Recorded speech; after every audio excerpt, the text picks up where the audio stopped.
కలియుగ ప్రత్యక్ష దైవం వెంకటేశ్వర స్వామి కొలువైన తిరుమల కొండపై 3 హెలికాప్టర్లు చక్కర్లు కొట్టాయి. తిరుమల నో ఫ్లయింగ్ జోన్గా ఉండగా ఆలయం పరిసరాల మీదుగా హెలికాప్టర్లు ఎగరడం తీవ్ర కలకలం సృష్టించింది. బాలాజీ నగర్ రాంబగీచా ఉపరితలంపై నుంచి హెలికాప్టర్లు చక్కర్లు కొట్టాయి.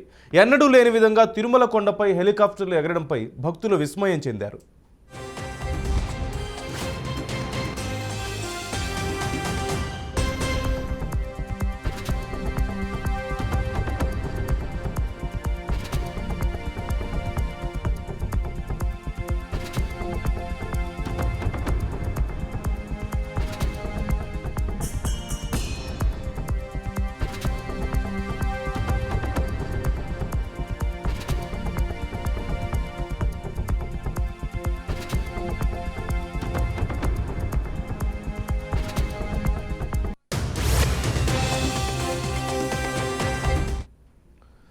తిరుపతి ఫ్లయింగ్ జోన్లో కాకపోయినప్పటికీ కూడా హెలికాప్టర్లు ఎగరడం పట్ల భక్తులు ఆవేదన వ్యక్తం చేస్తున్నారు. అలాగే అసలు ఇవి ఎవరికి సంబంధించిన హెలికాప్టర్లు, ఎందుకు అక్కడ ఎగిరాయి అనేటువంటి అనుమానాలకు తావునిస్తుంది. పూర్తి సమాచారం మా ప్రతినిధి గోపిని అడిగి తెలుసుకుందాం. గోపి, ఈ విషయానికి సంబంధించి డీటెయిల్స్ ఏమైనా తెలుస్తున్నాయా? అధికారులు ఏమంటున్నారు?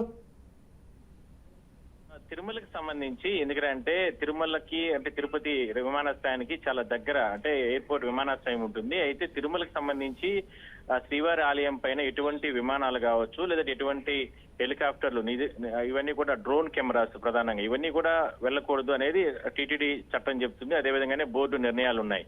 అయితే ఎన్నో ఏళ్ల సంవత్సరాల నుంచి కూడా ఈ సమస్య ఉన్నప్పటికీ కూడా కేంద్ర విమానయాన శాఖ దీనికి సంబంధించి ఎక్కడా కూడా అంటే దీనిపైన చర్యలు తీసుకోవడం లేదనేది ఒక భక్తుల నుంచి తీవ్రమైన ఆరోపణలు వస్తున్నాయి. తాజాగా కూడా ఇవాళ మరో 3 హెలికాప్టర్లు తిరుమల శ్రీవారి ఆలయం సమీపంలో వెళ్లడం జరిగింది.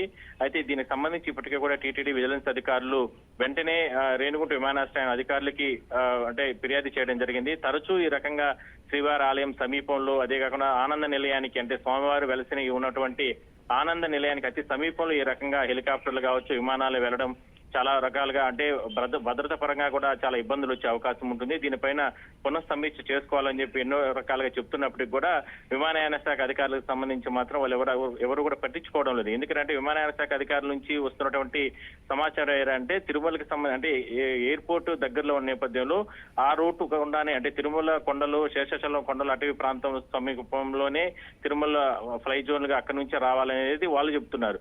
కానీ దీన్ని పూర్తి స్థాయిలో నివారించకపోతే మాత్రం తిరుమలకి సంబంధించి పూర్తి స్థాయిలో ముప్పు వచ్చే అవకాశం ఉందంటూ కూడా రాజకీయ విశ్లేషకులు కావచ్చు లేదా తిరుమలకు వచ్చే భక్తులు కూడా తీవ్ర ఆవేదన వ్యక్తం చేస్తున్నారు. ఎందుకంటే స్వామివారి సమీపంలోనే స్వామివారు వెలిసినటువంటి ఆనంద నిలయం సమీపంలోనే ఈ రకంగా విమానాలు చక్కర్లు కొట్టడం లేదంటే ఈ రకంగా హెలికాప్టర్లు చక్కర్లు కొట్టడం అనేది ఒక రకంగా భయానకరమైనటువంటి పరిస్థితులు కనిపిస్తున్నాయి. దీనిపైన పూర్తి స్థాయిలో టీటీడీ మరోసారి కేంద్రంతో అంటే కేంద్ర పెద్దలు కావచ్చు లేదా రాష్ట్ర ప్రభుత్వ పెద్దల సహాయం తీసుకుని ఈ పూర్తి స్థాయిలో నివారణ చర్యలు తీసుకోవాలనేది డిమాండ్ మాత్రం బలంగా వినపడుతుంది.